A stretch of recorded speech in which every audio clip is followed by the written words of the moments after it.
Tu dois laisser parler ton cœur, Femi. Ah, c'est incroyable. Enfin. C'est un tel bonheur, c'est un tel pied, putain. Ah, quel pied.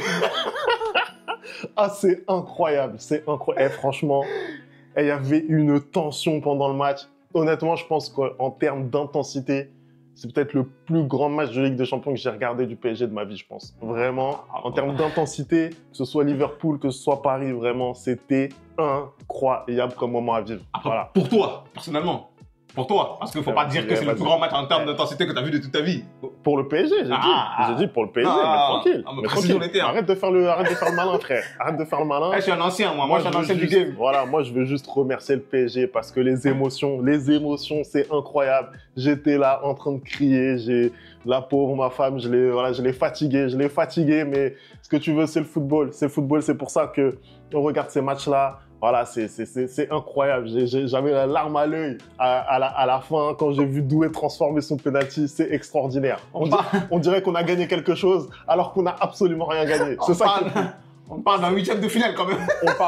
on parle d'un huitième de finale. Ok. Ah, mais c'est beau de te voir comme ça, mais mon gars. C'est beau de te voir comme ça. C'est beau. Ça c'est le bonheur. Ça, c'est le bonheur. Voilà, on peut lancer la vidéo ou pas? Ou tu vas faire un monologue? Mais tu sais quoi? Lançons le générique tout de suite. C'est pas...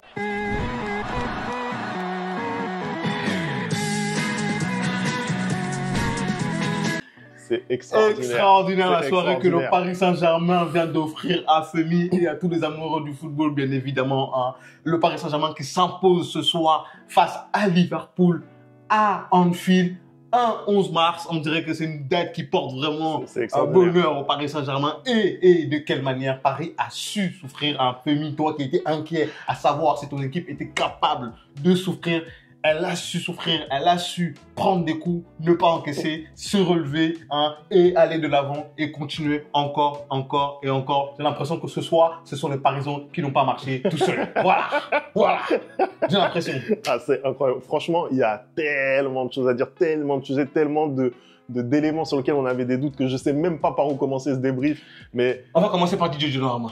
Tu veux commencer par lui? Parce que avant, ici, tu as dit que si le Paris Saint-Germain devait aller plus loin, hein, à juste titre, hein, j'étais d'accord avec ton propos, il avait besoin d'un gardien de classe mondiale. Et je pense que la prestation que nous a offert Donnarumma ce soir, c'est ce que tu attendais. Hein. Et je pense que la prestation qu'il offre dans le tir au but, bon, après, on le connaît déjà, on sait qu'il est coutumier des exercices, pour le coup, c'est l'un des meilleurs.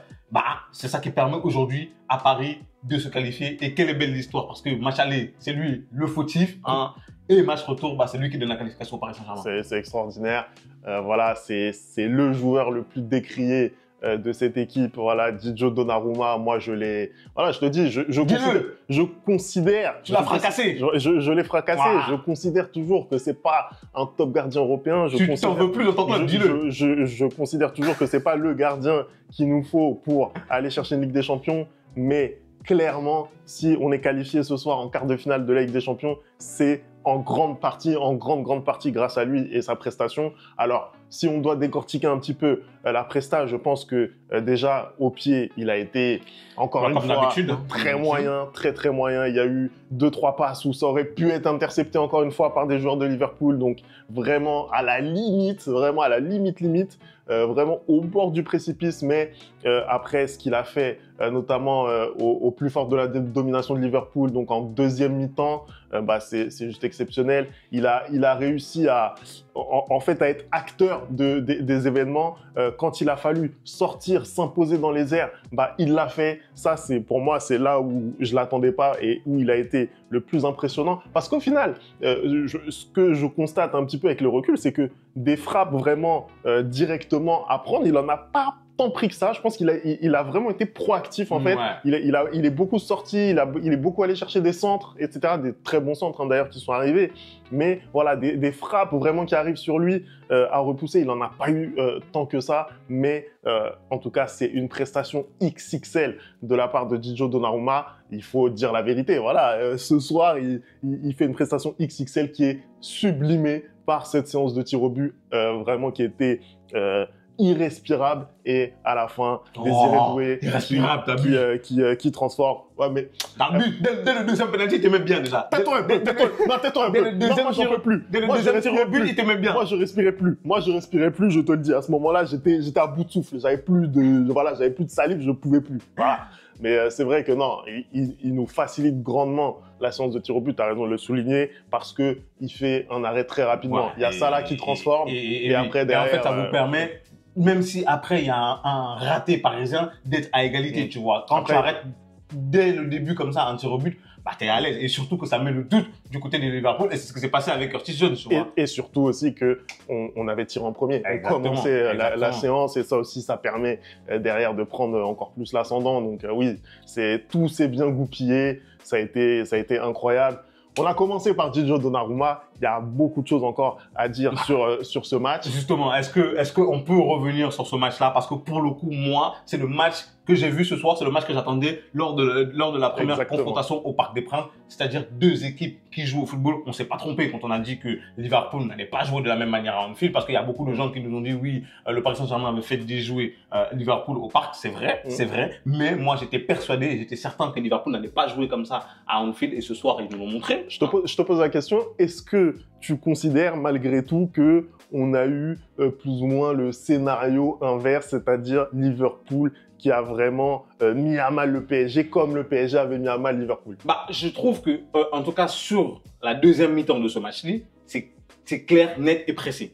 Maintenant, sur la première mi-temps, il y a eu des occasions de part et d'autre. Et quand je regarde au final les prolongations, pour moi, c'est plus le Paris Saint-Germain qui a maîtrisé les prolongations. Donc, en gros, si tu regardes la double confrontation, dans l'ensemble, tu peux pas dire ce soir que le Paris ne mérite pas sa qualification. Tu vois, je pense même que justement au match aller, ils auraient dû tuer le match, mettre 2-3 buts d'écart et ce soir on n'en aura même pas parlé. Oui. Alors que ce soir, j'estime pas que Liverpool a eu l'occasion de mener 3-4-0. Tu vois, contrairement au match aller pour le Paris Saint-Germain. Par contre, j'ai vu une équipe de Liverpool ce soir qui était beaucoup plus entreprenante. J'ai vu une équipe de Liverpool ce soir qui a mis un pressing très très haut. J'ai vu une équipe de Liverpool qui pour le coup voulait gagner le match. Hein, ils ont essayé, ils ont fait les efforts qu'il fallait. Je pense qu'il y a des individualités, on va en parler un peu plus tard, qui ont failli et qui n'ont pas été au niveau côté Liverpool. Mais dans l'ensemble, l'équipe de Liverpool a bien joué sa rencontre. Hein. Ils prennent ce but de la part des Parisiens très rapidement, d'ailleurs, avec plein de malice de la part de Dembélé. Hein. Konaté, pour le coup, qui aurait peut-être dû être expulsé au match aller, est fautif. Là, ce soir, comme quoi, le karma, ça existe. Hein. La justice de Dieu, on dit, la justice de Dieu. Mais oui, dans l'ensemble, en fait, dans l'ensemble des deux rencontres, oui, le Paris Saint-Germain mérite logiquement sa qualification. Moi, ce soir, ce qui m'a impressionné encore une fois de plus, parce qu'au match aller, il s'était déconcentré lors des dernières minutes, c'est la prestation de Nuno Mendes. C'est-à-dire qu'il a muselé le soi-disant auto-proclamé meilleur joueur de toute l'histoire de l'Afrique. Non, mais surtout le soi-disant Ballon d'Or 2025. Mais arrêtez, s'il vous plaît, avec ça. Non, parce que... Non, mais même ce soir. Non, mais s'il vous plaît. On va parler tout de suite de Mohamed Salah. Non, mais attends, on va parler de Mohamed Salah parce que moi, arrêtez tout. Arrêtez tout. Non, encore plus ce soir parce que moi, je suis désolé, Fémi, le match aller, on peut dire que tu rates ton match. Mais quand on t'attend, quand ce soir, c'est censé être ton soir, quand tu es devant ton public et que tu nous ponds une prestation comme tu as pondu ce soir, c'est honteux. Moi, je ne demande même pas de marquer. C'est-à-dire qu'à plusieurs reprises, il a été le handicap de son équipe. C'est-à-dire qu'à plusieurs reprises, il y avait des contre-attaques, il fait le mauvais choix. Et sa prestation de ce soir, elle est abjecte. C'est honteux de faire ce qu'il a fait quand t'es Mohamed Salah. Voilà, t'as 32 ans, t'es censé être au sommet de ton art, etc. En plus, tu te plains un petit peu, voilà, tu joues un petit peu au jeu de la négociation, partira pas. Je pense que là, ce soir, tu l'as signé ton bon départ.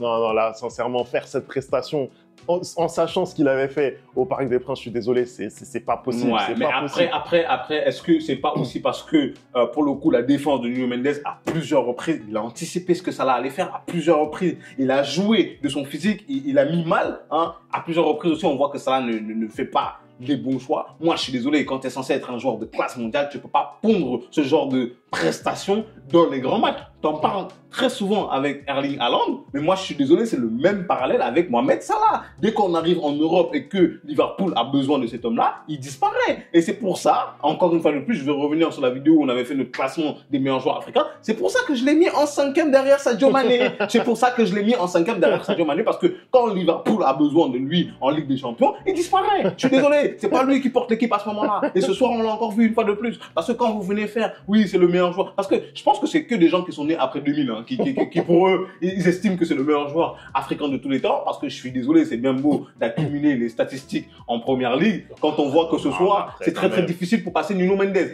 Nuno Mendes, c'est pas le défenseur le plus fort, défensivement, parlant, si je peux permettre ça, c'est vrai. Donc, à un moment donné, on nous ment, parce qu'on est en train de nous dire que c'est la Ligue 1, la Farmer League, mais moi j'ai envie de dire que quand je regarde l'avance qu'a Liverpool en première ligue face au Arsenal, Manchester City, face au Manchester United, face au Chelsea, et qu'ils viennent nous livrer les prestations qu'ils nous livrent en Europe, je doute de savoir c'est quoi la Farmer League. Moi je m'interroge en effet.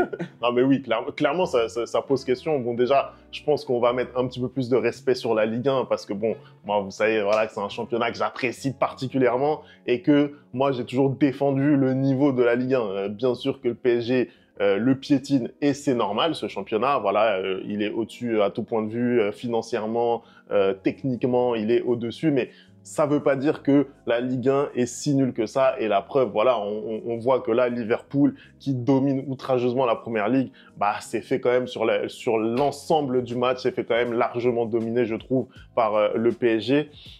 On a parlé de Mohamed Salah. Moi, j'aimerais qu'on parle un petit peu des compos et notamment du duel un petit peu tactique Luis Enrique, Arne Slot, parce que pour moi, voilà, les deux ont décidé de reconduire leur 11 déjà au départ. C'est exactement les mêmes 11 que ce qu'il y avait eu au Parc des Princes.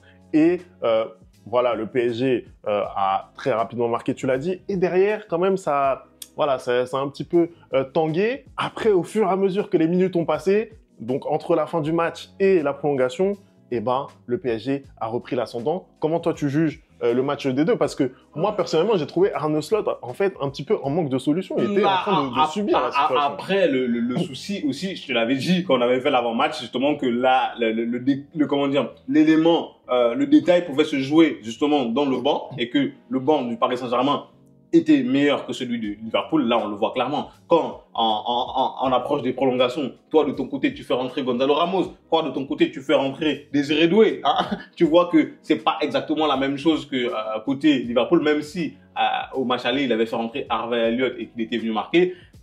Là, il fait rentrer Darwin Núñez. Tu vois que Darwin, au final, sa rentrée, elle est pitoyable. Hein. J'ai pas envie de dire catastrophique. Non, je suis désolé parce que plein de fois aussi, il ne joue pas dans le bon ton de ses coéquipiers. Mais oui, moi, en fait, là où j'ai trouvé que Enrique avait été bon, c'est au moment de l'approche des tirs au but. Parce que, en fait, quand il fait ses remplacements, je comprends pas au début. Je me dis, mais c'est bizarre parce que si tu sais que tu vas au tir au but, pourquoi tu enlèves Joao Neves, tu vois, pourquoi tu enlèves ce genre de joueurs qui sont très techniques et du coup qui peuvent mieux tirer? En fait, quand je regarde du coup le début des prolongations, je me rends compte qu'en fait, il a même pas envie d'aller au tir au but, il veut gagner le match. Et clairement, tu vois que Warren et Désiré Doué sont rentrés pour ça parce que Désiré Doué, à 2 reprises, il n'est pas très loin de mettre le deuxième but, tu vois ce que je veux dire, et de gagner ce match-là avant même d'aller au tir au but. Et donc, j'ai trouvé que son coaching avait été très bon à ce niveau-là. Aussi, quand tu regardes le 11, au final, le fait d'avoir, comment il s'appelle, Dembélé dans cette position de faux numéro 9, c'est ça qui amène le but, par exemple. Tu vois, il redescend très bas, va chercher le ballon, hein, il lance après, à droite, c'est Barcola. Il lance après Barcola et Barcola essaie de le retrouver. Il profite bien de la mésentente entre le gardien de Liverpool et Konaté et il va marquer ce but-là. Donc, tu vois que finalement, cette tactique qu'il essaie de mettre en place depuis le début de la saison, là, ça a payé. Donc, je peux dire que tactiquement, en tout cas, Lucho, oui, il a réussi ce qu'il voulait faire. Je suis totalement d'accord avec ce que tu as dit. Franchement, je pense que j'aurais pas pu l'expliquer mieux, donc je sais même pas si je vais ajouter quelque chose. Je connais mon football. Je connais mon karaté. Mais je voudrais quand même parler aussi de la passe de Nuno Mendes sur ce but, puisque tu évoques le but. La passe de Nuno Mendes, elle change complètement l'action, mais oui, la sensation qu'on a, c'est que vraiment collectivement, tout est pensé, tout est travaillé. Et là, le rôle de Dembélé dans cette ouverture du score est juste incroyable. Moi, ce qui me frappe, c'est aussi la vitesse avec laquelle il a essayé vraiment la course à haute intensité pour aller chercher justement la passe de Barcola. Au final, c'est Konaté qui met ce tacle, mais c'est vrai que Dembélé, c'est plus du tout le même joueur. On va pouvoir faire la transition avec justement les cas individuels parisiens parce qu'il y en a énormément, moi, que je voudrais évoquer. Mais pour parler de Dembélé, on l'attendait, hein, on l'attendait. Moi, franchement, j'ai l'impression qu'on est face à l'acte de naissance d'Ousmane Dembélé aux yeux de l'Europe. Voilà, là, on est face à Ousmane Dembélé qui va commencer à s'approcher petit à petit du gratin mondial. Tu vois ce que je veux dire? Parce que... oui, après, non, je ne suis pas d'accord quand tu dis l'acte de naissance parce que je pense que l'Europe est déjà au courant et au fait de Ousmane Dembélé. Non, l'Europe connaît Ousmane Dembélé, voilà. C'est pas ce que je suis en train de te dire. Mais Ousmane Dembélé, à ces hauteurs-là, à ce niveau-là, Ousmane Dembélé qu'on attend comme le sauveur, aujourd'hui, Dembélé, c'est le Kylian des années précédentes aujourd'hui. C'est comme ça qu'on l'attendait aujourd'hui et c'est vrai qu'il a répondu présent. Le but, il est pour lui et au-delà du but, ce qui déjà, sa prestation est très bonne, mais surtout le leadership. Le leadership, je le vois haranguer à chaque fois tous les joueurs, etc. Tu le vois à la 115e minute, les courses qu'il fait vers Alisson. Et puis tu le vois redescendre, défendre. Moi, je suis désolé. Je vais encore taper sur un joueur, mais quand tu as dans ton équipe 11 joueurs qui défendent, ben ça change tout. Quand dans ton équipe, tes 3 offensifs, ils reviennent pour défendre, bah ça change tout. Parce que typiquement, tu prends la même équipe, quand il y avait un certain mec qui était dedans, bah t'avais ce mec-là qui défendait pas et ça change. Ça change en fait. Là aujourd'hui, le fait de défendre comme ça, tu vas gêner le gardien, tu vas gêner le défenseur, ça leur empêche de faire des bonnes relances et toi ça t'empêche aussi, comment dire, ça te sert aussi pour pouvoir mieux repartir vers l'avant. Hein, quand tu vois que le jeu est bloqué, hein, Nuno Mendes, je pense que Nuno Mendes, en fait, ça passe. Je sais pas s'il voit vraiment Dembélé parce qu'au début, je l'ai regardé. Je crois que c'est sa passe qui déclenche aussi l'appel de Dembélé. C'est-à-dire que il fait cette passe-là qui casse les lignes, qui élimine presque 6-7 joueurs. Hein. D'ailleurs, quand le match est très très difficile, c'est ce genre de passe-là dont tu as besoin pour pouvoir décanter la situation. Et tu vois un Dembélé qui vient récupérer le ballon limite dans son camp pour le porter vers l'avant. C'est ce genre de joueur-là dont tu as besoin. Un joueur qui ne lésine pas sur les efforts. Parce qu'il sait que les matchs, ça se gagne collectivement. Les matchs, en fait, une prestation individuelle ne jaillit encore mieux que lorsque la prestation collective est bien faite, tu vois. Et c'est ce genre de joueurs-là dont tu as besoin pour jouer au football. Pas des joueurs qui sont là, qui rentrent sur le terrain et pensent uniquement à leur stats individuel. Et bien évidemment que c'est une bonne chose pour vous d'avoir construit autour d'une équipe et pas de certaines individualités comme ça a été le cas par le passé. Non, je suis totalement d'accord. Hein. Moi, Kylian, je l'ai vomi l'année dernière. Hein. Non, moi, j'ai pas parlé de Kylian. Ouais, non, c'est important. Moi, j'ai pas parlé de Kylian parce que les gens vont encore venir m'attaquer dans les commentaires. J'ai pas parlé de Kylian. Tu n'as pas parlé de Kylian. Tu parlais de gens qui défendaient pas, etc. Bref, vas-y. J'ai pas dit non. Vas-y, je vais te laisser le bénéfice du doute. Vas-y, hein, puisque tu veux jouer à l'hypocrite ici. Mais en tout cas, ce qui est sûr, c'est que oui, avoir toute une équipe qui défend, ça fait quand même la différence. Après, je pense que dans ce PSG, il y a beaucoup plus que ça, notamment au niveau du jeu. C'est tellement beau ce qu'on voit depuis quelques mois maintenant. On poursuit sur les cas individuels et les joueurs qui sont sortis du lot. On parlait de Dembélé, on a parlé du passeur Nuno Mendes, mais Nuno Mendes, la double confrontation qui te pond, c'est juste extraordinaire. Il a réduit à néant un potentiel candidat au Ballon d'Or. Voilà ce qu'il a fait. C'est incroyable. On parle de quelqu'un qui ne savait pas défendre avant ce match contre Liverpool. Tu vois ce que je veux dire? On parle de quelqu'un qui s'est fait éteindre par Akanji. Tu vois ce que je veux dire? On parle de quelqu'un qui prenait la foudre à chaque fois qu'il y avait un gaucher qui arrivait en faux pied sur son côté. Tu vois? Après, j'ai quand même trouvé qu'il prenait la foudre contre un certain type de joueurs, à savoir des très très bons dribbleurs. Tu vois, contre ADMI notamment, ça avait été le cas l'année dernière et tout. Alors que là, Salah, il a décroché, mais c'est pas vraiment un dribbleur. C'est pas le même type de c'est pas profil. le même match que s'il avait eu un Vinicius en face de lui, par exemple. Tu vois, typiquement qu'il aurait pu plus le fatiguer. Ouais, bien sûr, là, quand t'as un Salah qui n'est pas dans le ton, qui n'est pas un dribbleur de base, quand il va avoir le ballon, bah, qu'est-ce qu'il va essayer de faire? Faire une passe en retrait ou le prendre en vitesse. Donc, mais oui, je suis d'accord que. Mais il fait un match XXL. Hein. Je n'enlève rien à sa prestation. Le profil de Salah l'arrange clairement. Exactement. Parce que voilà, les profils un peu plus virevoltants, les Sancho, les Yamal, les joueurs comme ça, c'est beaucoup plus compliqué parce qu'ils ont aussi la réponse en vitesse, tu vois, en dynamisme sur les petits appuis qui fait que ouais, c'est beaucoup plus compliqué de défendre. Mais en tout cas, la presta, elle est juste incroyable de la part de Nuno Mendes et bravo à lui pour la double confrontation. Il a mérité, lui, sa prolongation de contrat, tu vois ce que je veux dire? C'est déjà signé, mais voilà, il a mérité le gros salaire. Vraiment, là, il n'y a plus de questions à se poser. Et ça me permet aussi de faire la transition sur ce qui s'est passé de l'autre côté. Voilà. Je savais que tu l'attendais, ça. Non. Je savais que tu l'attendais. Parce que ça fait 10 matchs que le gars, il est fort. Non.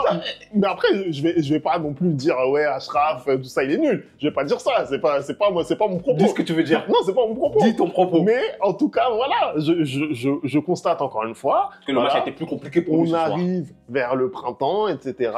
Achraf Hakimi, c'est plus compliqué pour lui. Après, c'est que le début, on va dire, de l'épopée. Voilà, on espère encore très long pour le Paris Saint-Germain. Mais voilà, aujourd'hui, Achraf Hakimi, c'est un tes leader. Encore une fois, quand Marquinhos sort, il prend le brassard. Tu vois, c'est quelqu'un qui doit faire mieux. Et dans les premières minutes, tu vois, les matchs comme ça, c'est très important d'être sûr techniquement, tu vois ce que je veux dire? En fait, c'est ça le problème aujourd'hui. Je pense qu'il a surtout eu un déficit technique. Hein.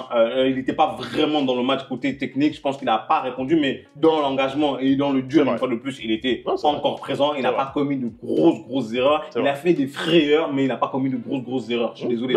C'est pour ça que, certes, il était en dessous un peu de ses coéquipiers, mais c'est pas non plus un match en dessous. Le débat, c'est pas de dire ouais, Achraf il est nul. C'est pas du tout ça le débat. Le débat, c'est de dire voilà, Achraf, c'est un leader. Dans ces matchs-là, tu dois répondre à l'instant T et tu as besoin de certitude. Tu as besoin vraiment que techniquement, surtout sur les premières minutes comme ça, où tu sais que Liverpool va te rentrer dedans, bah, les contrôles, les passes, elles doivent être sûres, tu vois. Et Achraf, il a un peu pêché de ce côté-là. Il y a eu aussi des prises de risques qui ont été inconsidérées de sa part, je trouve. Donc voilà, il y a 2-3 choses comme ça qui font que ça presta. Voilà, c'est peut-être un des Parisiens qui est un petit peu en dessous sur ce match-là. On peut même parler de Pacho. Pacho, c'est ce que j'allais dire. Hein. Voilà, pour continuer sur la défense. Bah, je te laisse en parler. Parce que moi, je trouve qu'il fait un match énorme. Il fait un match énorme dans le sens où j'aurais jamais pensé qu'il aurait ce niveau-là en arrivant au Paris Saint-Germain cet été. C'est ça, du coup. Il est fantastique. C'est-à-dire que ce soir, il a répondu aussi bien dans le duel physique que dans la course, qui est très rare parce que il avait quand même des clients en face de lui, hein, et à chaque fois, en fait, ce que j'aime bien chez lui, c'est que il peut être aussi dur sur l'homme qu'au moment de ressortir le ballon, il est très fin, très juste et très technique. Hein. Tu vois ce que je veux dire? Et quand tu as ce genre de défenseur-là, hein, généralement, on dit qu'en défense centrale, tu es obligé d'avoir un chien et un chat, hein, c'est une phrase, c'est une expression. Bah là, j'ai l'impression que William Pacho, c'est les deux à la fois. Tu vois, il est capable d'être un chien et il est capable d'être un chat au moment de la relance et au moment de casser les lignes. Et j'ai trouvé que sa prestation ce soir, elle est juste fantastique. De toute manière, de manière générale, même moi, j'ai trouvé que absolument toute l'équipe du Paris Saint-Germain ce soir était très bonne. Hein. C'était déjà le cas au match aller, hein, et au match retour, ça s'est confirmé. Je pense que sur les 4 mi-temps, il n'y a qu'une mi-temps où ils ont pris de bouillon et malgré ça, ils ont su être solidaires. Pacho, il a fait un match XXL au même titre que Vitinha. Hein, j'ai trouvé que son match aussi, il était juste extraordinaire. Et je pense que ça y est, Lucho, il a trouvé sa formule. Voilà, et ils sont là, ils sont 11. Il a ces joueurs qui peuvent rentrer, venir déséquilibrer cette équipe-là. C'est juste magnifique. C'est beau de voir ce genre de football-là. Et je pense que là, il y a une autoroute, il y a un boulevard pour le Paris Saint-Germain pour arriver jusqu'en finale, hein, parce que je suis désolé, en face, tu auras soit Aston Villa, soit Bruges en quart de finale. En demi-finale, allez, tu auras soit le Real, soit Arsenal, soit Atlético Madrid. Mais quand je regarde le football que propose aujourd'hui le Paris Saint-Germain, moi, je vois pas comment une de ces 3 équipes-là peut faire face. Donc, ce qui peut arriver aujourd'hui, c'est que tu ailles perdre en finale, soit contre le Bayern, soit contre le Barça, voilà, ou soit contre l'Inter. Mais sinon, pour moi, tu ne peux pas perdre avant d'arriver en finale. Non, ouais, c'est ce qu'on disait, arrivé en demi-finale contre Dortmund, qu'on avait bien rempli en phase de poule de la Ligue des Champions et on se retrouve en demi-finale, on se fait éteindre. Enfin bon, mais tu te fais éteindre pourquoi? Parce que tu te reposes sur un seul mec. Et comme tu te reposes sur un seul mec, ce mec-là, il se chie dessus au match aller comme au match retour. Alors qu'aujourd'hui, c'est pas le cas. Moi, ce que justement j'ai aimé ce soir, c'est que les changements qu'il a fait, par exemple, Désiré Doué qui rentre après, tu vois que, ou Warren qui rentre, tu vois que en fait, tu peux remplacer n'importe quel pion par n'importe quel pion et ça marche en fait. C'est ça une équipe. C'est comme ça que tu gagnes des trophées. Bien évidemment, il y a des équipes où c'est des individualités qui te font gagner des trophées, un peu comme l'est le Real Madrid par exemple. Mais la plupart du temps, ce sont des équipes qui gagnent des trophées. Et aujourd'hui, Lucho, il a une équipe et il se repose pas sur un seul joueur. Donc, je vois pas comment... Je suis désolé, ce Paris Saint-Germain-là, il tape le Real. Ce Paris Saint-Germain-là, il tape la... Bon, l'Atlético. Pour l'instant, on sait pas. Mais ce Paris Saint-Germain, il tape... Ah, mais Arsenal aussi. Ah ouais, bon. Finalement, j'ai pas parlé. J'ai parlé un peu trop vite.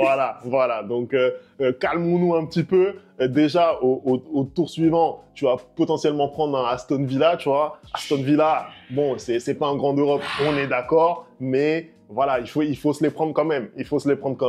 Ils ont fait quand même top 8 dans cette Ligue des Champions, il faut pas l'oublier. Donc voilà, on a un peu tendance aussi à enterrer un peu les matchs. Moi, j'ai appris l'humilité. Maintenant, on va avancer tranquillement vers les quarts de finale. On aura un adversaire qu'on va prendre. En plus, on va devoir se déplacer lors du match retour. Ouais, là, c'est différent. Mais c'est clair que on arrive en confiance. Et je pense que là, la petite musique de oui, Liverpool, meilleure équipe d'Europe, bah, elle va retomber comme un boomerang sur le Paris Saint-Germain en se disant, ah bah maintenant, ils ont sorti la meilleure équipe d'Europe avec brio, les voilà parmi les grands favoris. Ouais, les grands favoris à la victoire finale en Ligue des Champions. Donc ce nouveau statut aussi, il va falloir l'encaisser, il va falloir le digérer.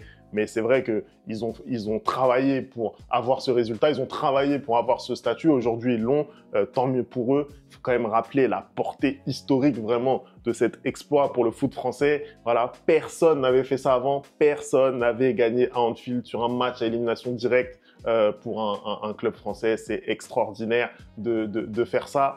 Et voilà, le faire avec autant de caractère, avec...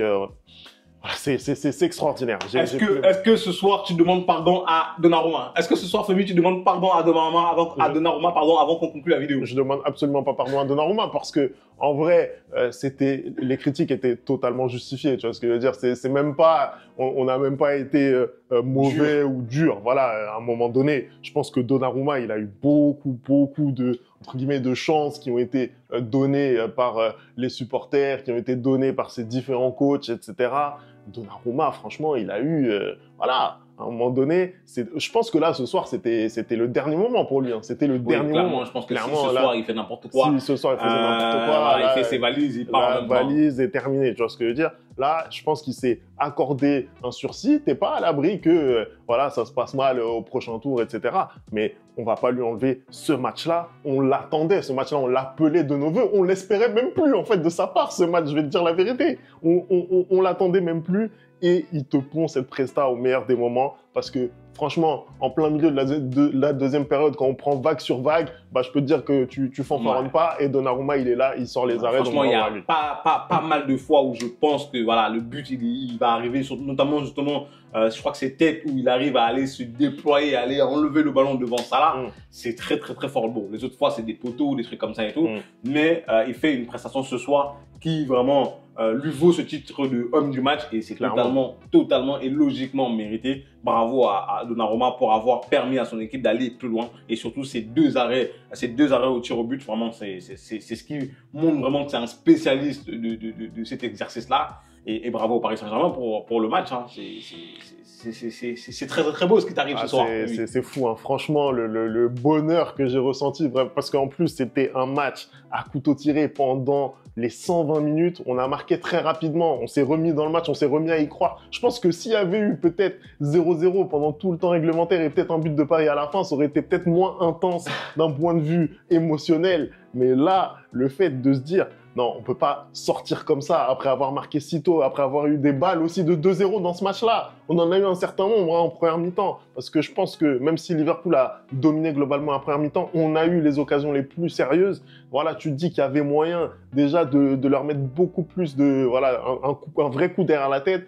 Et on ne le fait pas. Tu te dis, tu peux pas sortir là-dessus. Tu peux pas sortir là-dessus. Et voilà, c'est la pression continue à monter au fur et à mesure que les minutes s'égrènent. Et après, il y a la libération au tir au but. C'est incroyable. Merci Paris, vraiment. C'est vraiment ce club, ce club, je l'ai supporté. Je l'ai supporté dans les heures les plus sombres. Ah, je peux vous dire, on a souffert aujourd'hui. Voilà, on a le droit un petit peu d'être heureux. Bravo à tous les joueurs parisiens. Bravo aussi aux médias français qui ont, pour une fois, été aussi qui ont cru en fait, parce que footballistiquement, l'équipe a prouvé qu'elle était capable de faire quelque chose en Anfield. C'est la première fois où on sentait que tout le monde y croyait, tout le monde sentait que c'était possible, tu vois. Tout le monde disait pas que Paris allait le faire, mais que c'était possible. Moi, en tout cas, personnellement, ils m'ont surpris parce que je pensais que ils allaient gagner au parc. Moi, j'avais vu qu'ils allaient gagner au parc et je pensais que par contre, sur la double confrontation, ils allaient être éliminés parce que il manquait cette expérience-là.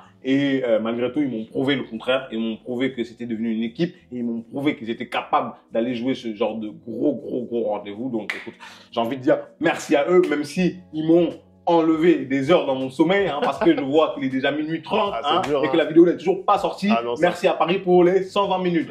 C'est incroyable. Là, on va se lever, on va aller manger à 5 h du mat. Ça va piquer, on va moins rigoler, mais en tout cas, on aura pris notre dose de bonheur. On est content. Merci d'avoir regardé la vidéo. On n'oublie pas les bonnes habitudes. @ le replay foot. On vous attend dans les commentaires pour débattre encore de ce match incroyable. Et puis, on se retrouve dès demain pour une nouvelle vidéo. Pour, on l'espère, la disqualification du Real Madrid. Moi, ça ne me dérange pas. Moi, ça ne me dérange absolument pas. Parce que là, il y en a 15. Il y en a, ils s'élèvent des huitièmes de finale. Moi, je s'élève des finales. Bon, voilà. On n'est pas tous au même niveau. Non, je rigole. Les aigles ne veulent pas avec les pigeons, si je peux me permettre. On va s'arrêter là-dessus. Allez, on se retrouve très vite pour une nouvelle vidéo. Ciao.